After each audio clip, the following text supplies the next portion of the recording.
Boa noite.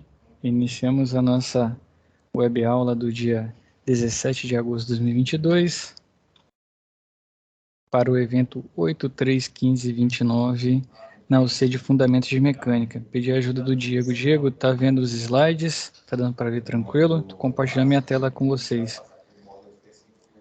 Sim, senhor. Fechado, então. Vamos começar, então.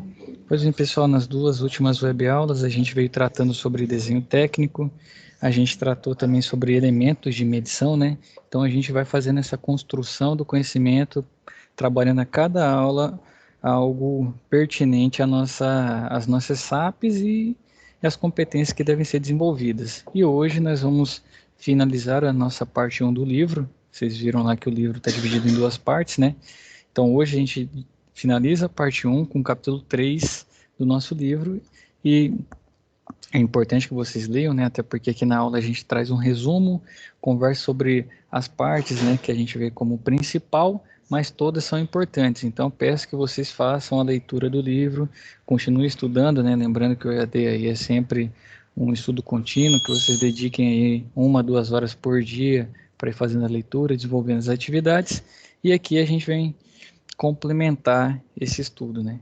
O assunto de hoje são elementos de máquinas. Para manusear e realizar a manutenção de uma máquina, precisamos compreender os elementos que a compõem, suas funções, proporções e localização em conjunto mecânico. Em desenho mecânico, precisamos saber identificar e reproduzir os elementos mecânicos através de uma representação gráfica convencional. Então, né, a gente vai ver como se dividem. E aqui a gente traz elementos de fixação, elementos de apoio, elementos elásticos e elementos de transmissão. É bom, além da gente pegar a representação gráfica deles, né, já indo a calhar com a aula anterior de desenho, a gente também já familiarizar com esses elementos. Sei que vários alunos aí vão ter grande experiência com praticamente todos desses elementos aí, já estiveram na sua caminhada, né, contato com eles, e os demais que ainda não tiveram, como aqui é a parte teórica, né, a gente apresenta, a gente fala a função, você vai ter um visual, vai ter representação gráfica, mas peço que guardem essa informação para complementá-la no momento presencial, porque lá no momento presencial vai ter a prática, vai poder ter o tato, né, vai poder pegar em vários desses elementos, então é importante a gente reter esse conhecimento aqui na parte teórica e chegar lá, complementá-lo, né, na prática, que com certeza vai ser de grande valia para vocês. Então, imagine que você precisa montar uma estrutura formada por chapas e barras metálicas. Estes materiais precisam manter-se unidos, mas não pode ser usado o processo de soldagem, né, ou brasagem. Você precisará utilizar alguns elementos complementares, como parafusos, porcas, arruelas, rebites, pinos, cavilhas, chavetas, e assim vai. Então, aqui a gente começa a parte de elementos de fixação. Como o nome diz, né, geralmente eles querem travar o movimento. Então já não são para partes girantes, são para partes estáticas. Com exceção da chaveta, que ela vai em eixos, né? Mas geralmente são para elementos que ficam estáticos, que não se movimentam. E muitas vezes essa fixação é para não deixar que as partes se movimentem entre si. Então, às vezes faz uma fixação ali com um parafuso de uma chapa com uma barra, e assim vai, né? Então, você quer, naquele momento ali, que não tenha dinâmica, não tenha movimento, fique só na estática. Então, esses elementos são utilizados para essa questão.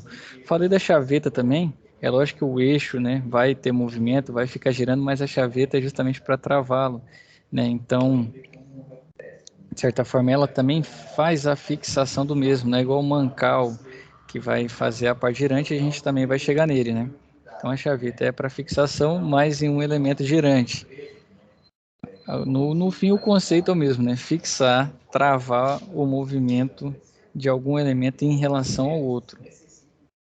Então, a união de peças por elementos de fixação pode ser divididas em dois grupos. São as uniões móveis, né? Quando podemos colocá-los e retirá-los de um conjunto mecânico sem prejuízo às peças que foram unidas. São parafusos, porcas e arruelas, né? Geralmente a gente pode montar e desmontar. De certa forma, esse é o conceito de união móvel. E união permanente quando usamos elementos de máquinas que, ao serem retirados, sofrerão danos e impossibilitarão, né, a sua reutilização. Então, quando a gente faz o rebite, né, rebita, para retirá-lo você danifica, né? Então ele não serve para ser utilizado de novo. Então essa é a diferenciação, união móvel e união permanente. E aqui são os primeiros elementos, né, dos elementos de fixação, que são os parafusos. Os parafusos são elementos de união não permanentes.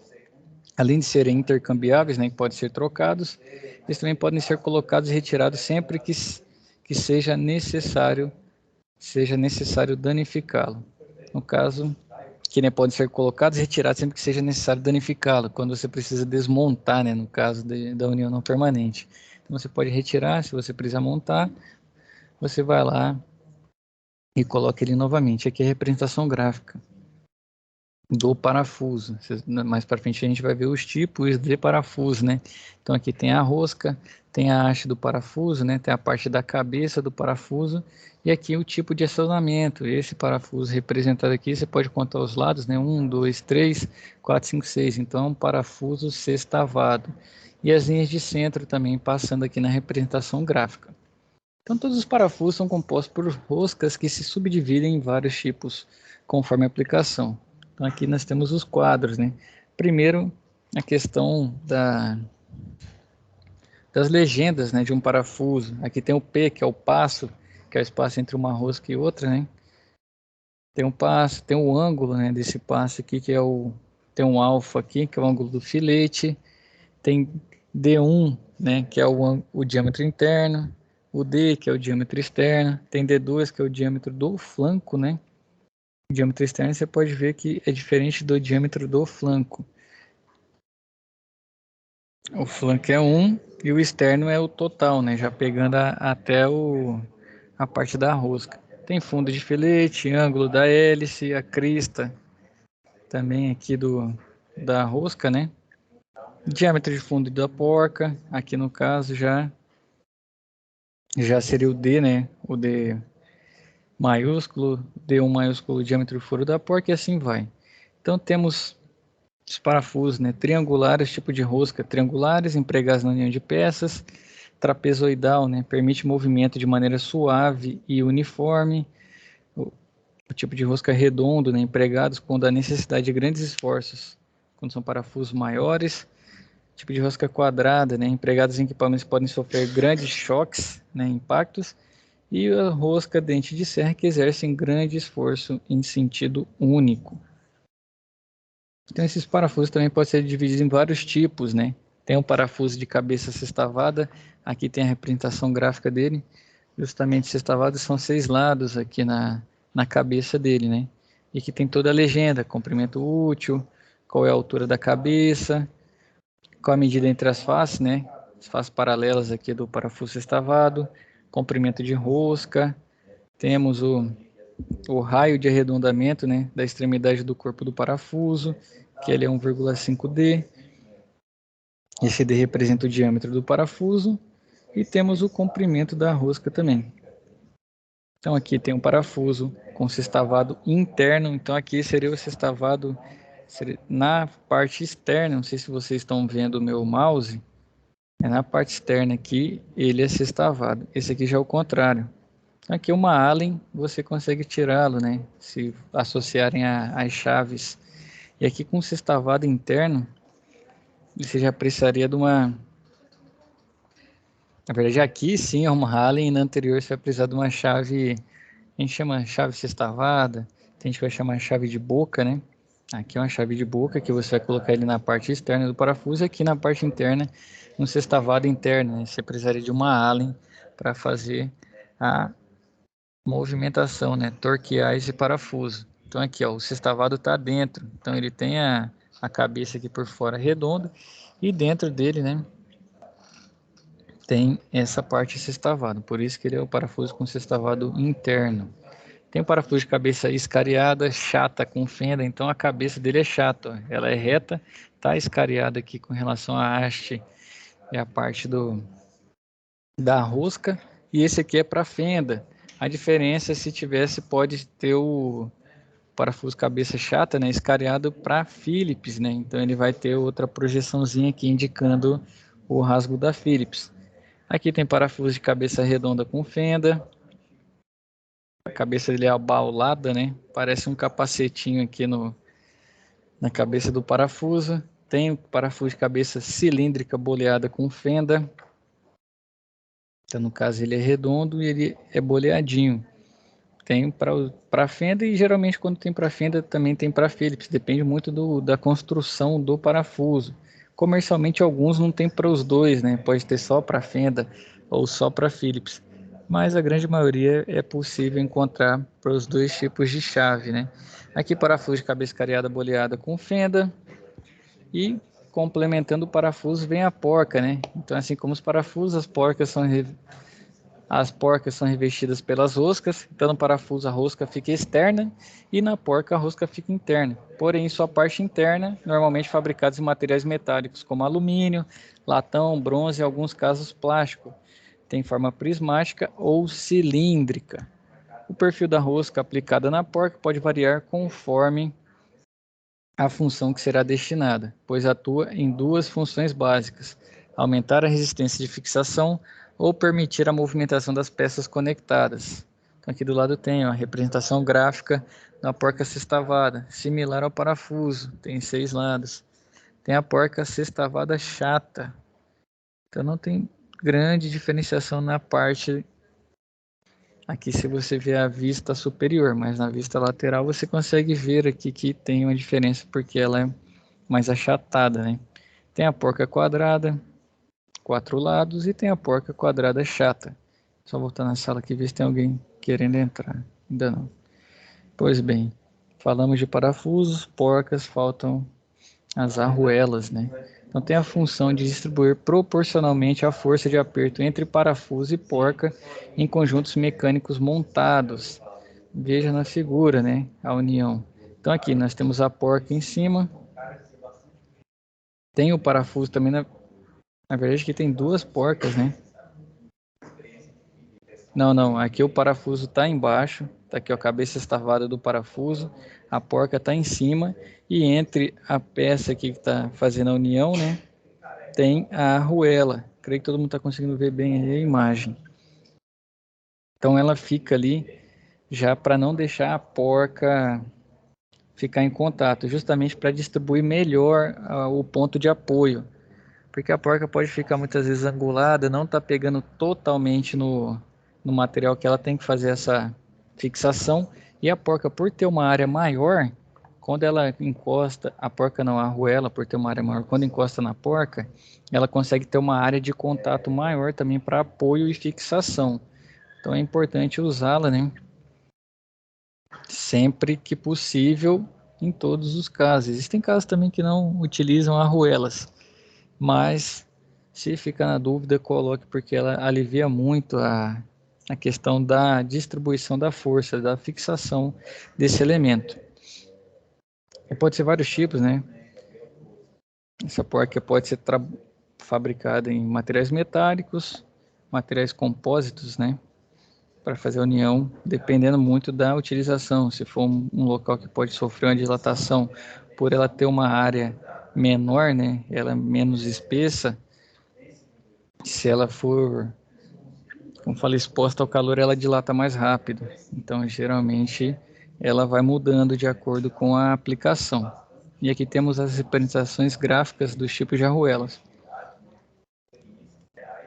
Arruela chanfrada, arruela quadrada, arruela de furo quadrado, arruela dupla, né, de pressão, arruela curva de pressão, arruela com dentes internos, arruela com dentes cônicos, arruela com serrilhado interno e arruela com serrilhado cônico. Então, cada uma vai de acordo com a utilização necessária.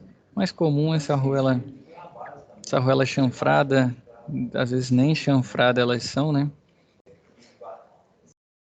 É bastante comum no comércio. Aqui as demais já vão sendo arruelas especiais. O que mais nós temos, né? Anéis elásticos. São elementos fabricados de aço mola, que por sua forma de anel incompleta pode ser visto na figura a seguir. Então aqui abaixo tem esse pretinho aqui, o anel elástico. Possui maior elasticidade, sendo empregado para evitar o deslizamento no sentido do eixo longitudinal de peças ou componentes. Também poderá ser utilizado como trava da trajetória de uma peça em função ao eixo. Por isso também é chamado de anel de trava, segurança ou retenção. Então pode ter esses nomes diferentes. Aqui está exemplificado ele justamente para travar, para não ter movimento no sentido longitudinal dos eixos. Passamos dos elementos de fixação, agora os elementos de vedação, né? Esses elementos têm a função de impedir a passagem de líquidos, gases ou partículas sólidas de um meio para o outro, evitando vazamentos de dentro dos elementos, né, dos equipamentos e máquinas, e impedindo a entrada de sujeira nos mesmos. Os principais elementos de vedação são gachetas, retentores, selos mecânicos, juntas e anéis de vedação. Então, vamos começar pelas gachetas, né? Então, são elementos ali utilizados para vedar total ou parcialmente a passagem de um fluido. Elas são fabricadas em diferentes tipos de materiais, de acordo com o tipo de ambiente em que elas serão utilizadas. Os materiais mais utilizados na fabricação desses elementos de vedação são amianto, nylon, borracha, teflon, algodão e alguns metais. As gachetas podem ser fabricadas em forma de anel já pronto para ser montado em forma de corda, que é recortada na dimensão adequada durante a montagem. Normalmente, pelo menos quando eu já vi, né, a experiência que eu tenho é sempre no formato de corda, né? Parece uma corda. Então a gacheta ela tem essa propriedade de selar. Na verdade, selar no que a gente vai ver o selo mecânico, né? Mas ela tem essa propriedade de vedar a passagem de líquidos. Eu já vi isso em motores que trabalhavam com água, né? Equipamentos. No meu caso, como sou da área de refrigeração, eu vejo isso muito em bombas, né? Em chillers. São equipamentos de refrigeração já de maior porte. Então eles utilizam gacheta justamente para evitar que a água saia, né? Do rotor lá que está fazendo o trabalho sobre a água, né? Está empregando velocidade, está dando uma vazão maior. Então, para não ter vazamento, é utilizado as gachetas. Temos também, além das gachetas, os retentores. Eles são mais comuns até que as gachetas, né? Em elementos mecânicos menores. Então, o retentor é um elemento de vedação utilizado em conjuntos mecânicos que se movimentam entre si e é composto por uma membrana feita de borracha ou couro em forma de lábio. Então, o retentor também depende muito. Ele tem sempre a parte externa, que se chamou de borracha, é um material, é um compósito, né? E ele por dentro muitas vezes tem um material mais firme, pode ser um corpo metálico por dentro dele, justamente para evitar a flexibilidade desse retentor, para manter ele mais firme e durar mais tempo, né? A sua principal função é evitar vazamento de lubrificante no interior das partes do conjunto mecânico. Em alguns modelos de retentores há uma estrutura composta por uma carcaça metálica e uma mola circular, que tem como função a aplicação de uma pressão para fixação da membrana na posição correta de vedação do sistema. Então aqui já seriam os retentores com uma especialidade, né, que tem essa mola circular ali para aplicar pressão e prender com mais firmeza. Justamente ele é feito nesse material, já não é material metálico, né? O outro ali, como a gente falou das gachetas, são feitos em algodão, borracha, porque justamente é mais utilizado para a questão de lubrificação. Por ele ter esse material no formato de borracha, ele pode ter um encaixe até melhor, né? Se moldar melhor ao eixo ou ao que ele tiver acoplado. E justamente por isso, né? Por ele não ter uma memória, né? Quando o material pode se moldar, lógico que não totalmente, mas ele pode se moldar um pouco, né? Da formato diferente a qual ele for feito, ele consegue ter uma aplicação melhor. Ainda mais óleo, né? Que o óleo vaza muito fácil, dependendo da viscosidade, então mais fácil ainda ter um problema com vazamento. E o retentor é muito utilizado aí, creio que todos aí já tiveram experiência ou já ouviram falar sobre um. Aqui do lado tem a representação dele. Além do retentor, temos os selos mecânicos, né? Tem a função de retenção de fluidos em conjuntos mecânicos rotativos. Esse elemento tem como principal vantagem a redução de atrito entre o eixo rotativo do equipamento e o elemento de vedação, reduzindo assim a perda de energia e tornando o equipamento mais eficiente. Aqui abaixo nós temos a imagem de um selo mecânico, né? Justamente todos aqui vão trabalhar para vedar. Então depende muito da funcionalidade do seu equipamento, onde você vai instalar, que você vai fazer a escolha certa do seu elemento de vedação. Assim como foi em fixação também, vai escolher o parafuso que você deseja, tipo de porca, arruela e assim vai. Além dos selos, temos as juntas, né, de vedação, que são utilizadas, né, para a vedação de uniões entre componentes mecânicos estáticos. Então, esse aqui já não gira, né, tubulações industriais. A junta pode ser fabricada em borracha, cortiça, papelão hidráulico, material metálico como aço de baixo carbono e alumínio, entre outros. Esse material ele já não pode ter uma dureza muito alta, né? Tem que ter uma propriedade chamada ductibilidade, que é justamente essa possibilidade de se deformar um pouquinho sem que haja fratura. Então a junta de vedação, esses já são fabricados em materiais assim, ó, que pode ter uma pequena deformação que não vai fraturá-lo, né? Não vai danificar a sua estrutura. Temos os anéis de vedação também, diferente das juntas, ó. As juntas até tem esses pontos, esses espécies de furos, né? E o anel não, o anel ele não tem furo, ele já é mais rígido também, né? O anel de vedação é um elemento em forma de anel que é empregado em conjuntos mecânicos estáticos ou dinâmicos. Esse elemento é alojado em uma cavidade denominada ranhura. Então, geralmente no eixo onde você vai acoplar esse anel, já tem uma ranhura que é onde encaixa o anel, justamente para ele não ficar se movimentando, né? Então, a depender do tipo de aplicação, esse elemento é fabricado em teflon, nylon ou borracha. Esses são materiais também que têm uma ductibilidade maior também para sofrer, né, essa flexibilidade, sofrer essa deformação sem ter ruptura, né? Ter um pouco mais de flexibilidade. E agora entramos nos elementos de apoio. Então tem a função de auxiliar o funcionamento das máquinas e muitas vezes podemos combinar em uma mesma máquina o uso de um ou mais elementos de apoio, como buchas, guias, rolamentos e mancais. Então, aqui a gente tem um exemplo de um mancal, né? Na imagem aqui 291. Então, primeiro as buchas, né? Elemento de apoio que tem por objetivo a redução do atrito entre eixos e rodas, sendo colocado entre esses dois componentes. Aqui o desenho, né? Aqui tá vendo que tem uma bucha, tem um eixo aqui no meio, tem uma bucha em volta do mancal, né? Então, se você vou conectar esse eixo nesse mancal, o mancal não vai deixar o eixo ali girando só naquele local, né? Ele não vai sair girando para qualquer lado. Então, vai fixar fixar não, apoiar, né? Aqui não fixa porque ele gira, ele apoia o eixo, o mancal apoia o eixo, e para evitar o contato, né, entre dois corpos metálicos, tem uma bucha de bronze. Então ela vai reduzir o atrito, né, entre os dois elementos. Aqui do lado temos a representação dessa bucha. Então, em equipamentos que utilizamos no nosso dia a dia, as buchas são amplamente usadas na montagem. Ventiladores, né? Geralmente o pessoal fala um embuchamento, travou o embuchamento do ventilador, tem que trocar. E hoje em dia já são utilizados mais rolamentos, né? Mas pode ser que encontre também com bucha, né? E aqui o liquidificador também está representado aqui. Explodiram, né? Tem uma vista explodida aqui do liquidificador com as peças e aqui tem uma bucha, né? Justamente para reduzir esse atrito que vai ter ali entre as partes. E aqui a representação gráfica, né? Das buchas, né? Temos as buchas de fricção radial, que ela está representada aqui no lado direito. Temos as buchas de fricção axial e temos as buchas cônicas. Cada uma vai ser utilizada e aplicada dentro do projeto, de acordo com a necessidade.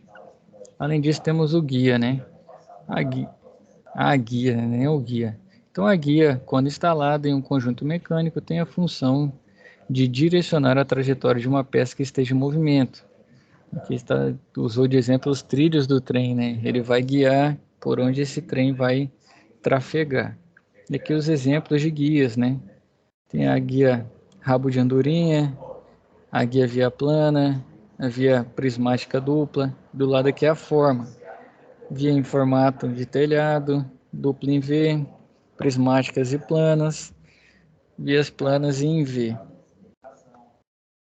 Além das guias, temos os rolamentos, né? E esse aqui eu acho que de todos os elementos que fala, não vai ser porque temos o parafuso e a porca, né? Mas os rolamentos também creio que todo mundo já teve contato. Então, a principal finalidade dos rolamentos é permitir que o movimento entre duas ou mais partes seja previamente controlado. Aqui o exemplo de um rolamento no mancal, né? Então vai ter essa bomba centrífuga aqui com o mancal de rolamento. Aqui o mancal está fazendo o apoio, né? E ele vai ter rolamento no mancal para controlar esse, como fala, esse momento do eixo, né? O eixo vai estar girando, o mancal vai estar estático e aí tem um rolamento, né? Acoplado no eixo que vai acoplado no mancal. Então aqui já é um mancal de rolamento. Então os tipos de rolamentos, né? Tem rolamento fixo com a carreira de esferas. Aqui do lado tem a representação simplificada e a simbólica, né?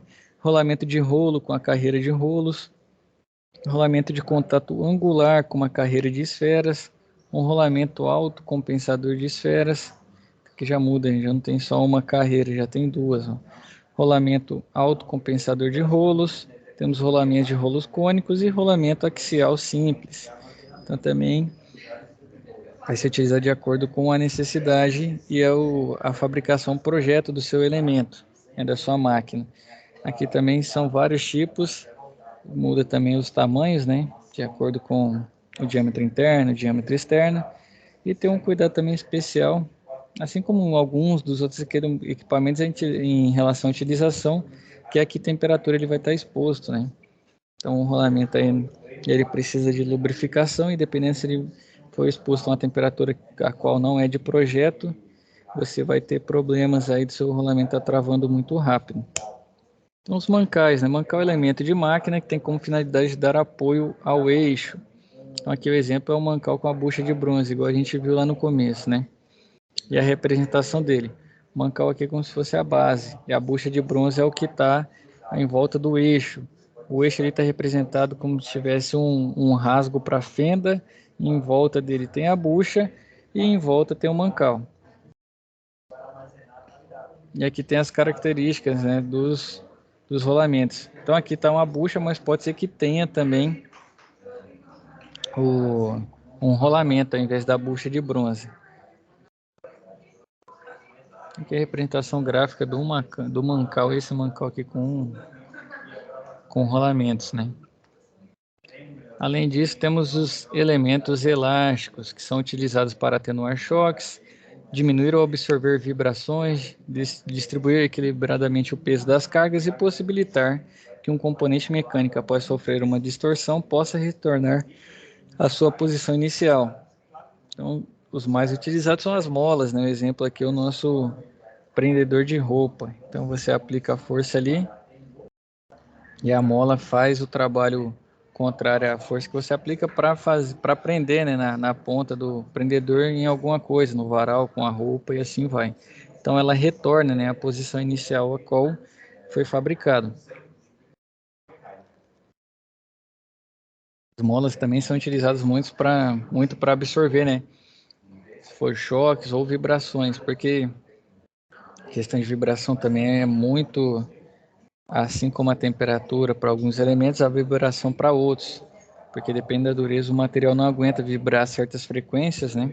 E ele vai começar a sofrer rupturas no seu corpo. Então é muito importante utilizá-las em momentos que você vê que não está funcionando bem, seja uma estrutura maior, colocar molas, ou muitas vezes somente amortecedores, né?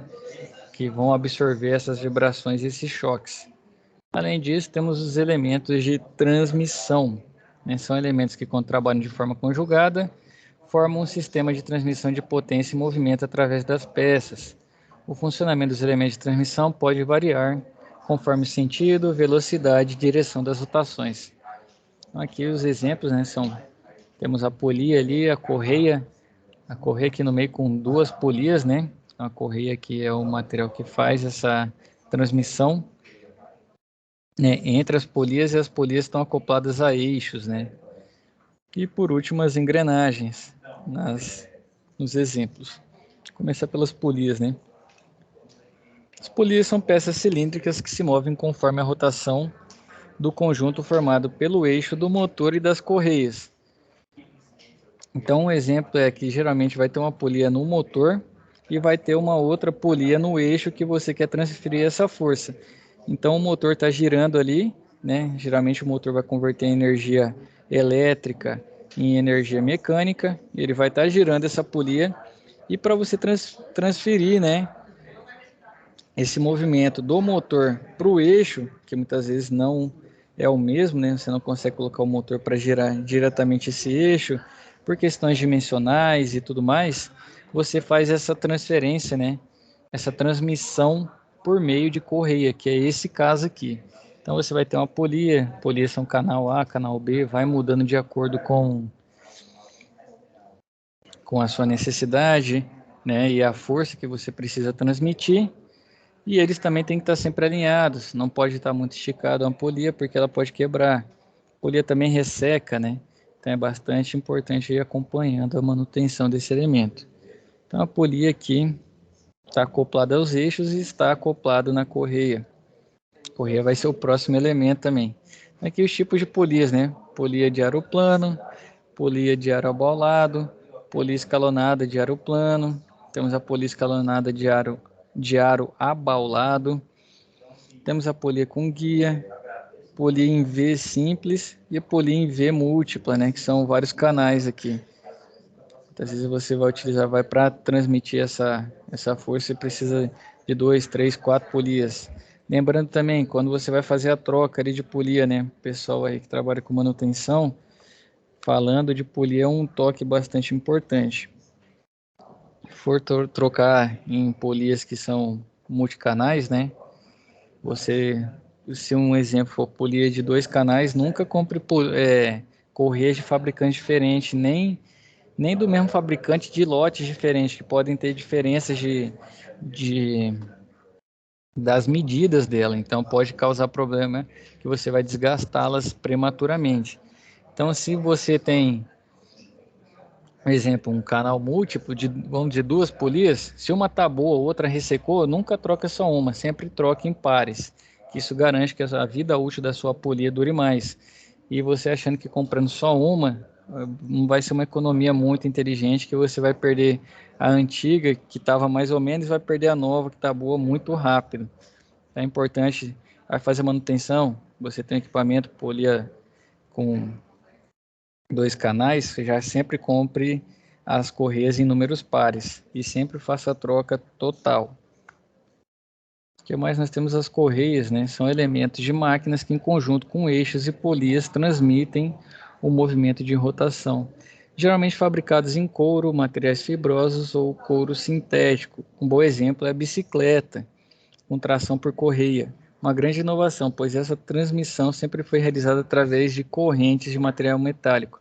Então, você pegar bicicletas com transmissão por correia é mais comum, aquelas bicicletas estáticas, né, onde o pessoal faz exercício aeróbico em academias, né, aquelas bicicletas estáticas lá, elas têm a transmissão por correia. Se você pegar uma bicicleta normal, você já vai ter a transmissão feita por corrente mesmo. Por questão de vida útil, por questão de desgaste, vai ficar exposto a intempéries, né? E essa correia aqui já não poderia ficar, por exemplo, vir sujeira, né? Ela vai atrapalhar e desgastar muito mais, vai diminuir muito a sua vida útil. Aqui usou bicicletas, carros, né? Hoje em dia eu acho que o exemplo mais prático aí é um carro, né? Que tem transmissão por correia, ali vão ter as polias, né? E vão ter as correias também. Geralmente no carro é correia dentada, vai ter a correia auxiliar. Isso em carros que a gente tem populares, né? Os carros mais robustos, né? Com a mecânica mais avançada, eles já vão tendo transmissão por corrente, porque aumenta muito a vida útil, diminui muito o risco de você esquecer de fazer uma manutenção e travar o seu motor, né? Mas as correias são muito utilizadas ainda, tem um custo menor, a manutenção muitas vezes é mais fácil, né? Que você coloca lá e só confere alinhamento, confere se não está muito esticada, e uma corrente você tem que ficar conferindo dilatação. Já aproveitando, aqui não trouxe de exemplo, né? Aqui tem um exemplo a foda correia, mas tem a corrente também que faz um trabalho muito similar. Muda-se a polia, né? que já vai ser uma engrenagem para fazer essa transmissão, mas tem um custo mais elevado, a manutenção um pouquinho mais complicada, você precisa ficar acompanhando, mas tem uma vida útil muito mais elevada. E além disso, tem umas engrenagens. As engrenagens são elementos de máquinas que auxiliam na transmissão de movimentos entre eixos. Também costumam ser fabricadas, chamadas, né, de rodas dentadas, e são compostas pelos rasgos da chaveta, né? A chaveta aqui para prender ela no eixo. Então quero fazer a montagem, né? A chaveta vai fixar essa engrenagem no eixo. O que vai acontecer? Quando o eixo girar, se não tiver essa chaveta, o eixo poderia ficar girando dentro da engrenagem e ela não fazer esse movimento de rotação. Com a chaveta trava, né? Estão vendo que é um rasgozinho aqui no diâmetro interno da engrenagem. Então ele prende, então assim que o eixo começar a girar, a engrenagem gira junto. Tá, tem um rasgo para a chaveta, tem os dentes, né? O cubo, tem o vão do dente e tem o corpo dela. São fabricados também muito mais em elementos metálicos, justamente para que tenha uma maior vida útil, né? Vai ficar ali em contato todo o tempo dente com dente, não pode também usar engrenagens com durezas muito diferentes, porque se você utilizar um material muito mais duro que o outro, você vai deformar o seu material com a dureza menor e logo você vai ter que ficar trocando essa engrenagem. Então é sempre que tenham materiais com durezas parecidas para aplicar essa força e tracionar da forma que é desejada. Então aqui tem a representação gráfica também. Tem engrenagem cilíndrica de dente reto, engrenagem cônica de dente reto, temos engrenagem helicoidal côncava. Aqui também nas vistas laterais, onde você consegue ver a inclinação dos dentes, né? Aqui, ó, a engrenagem cilíndrica, então helicoidal à direita, temos a engrenagem cônica, né? Helicoidal à esquerda, e a engrenagem helicoidal côncava, né? Que aqui já seria em espiral. Certo, senhores? Creio que podemos aqui ter um primeiro contato, né? Peço que vocês também façam a leitura do livro, do material que está sendo exposto aqui. Se puderem, né, acharem interessante também, volte aqui no vídeo, assista. Ficou com uma dúvida, chama na plataforma, a gente pode conversar, tirar as dúvidas aí em relação tanto à aula quanto à SAP ou o que for necessário, tá bom? Agradeço aí quem estiver assistindo, desejar bons estudos e estou à disposição na plataforma. Com Deus e até a próxima aula.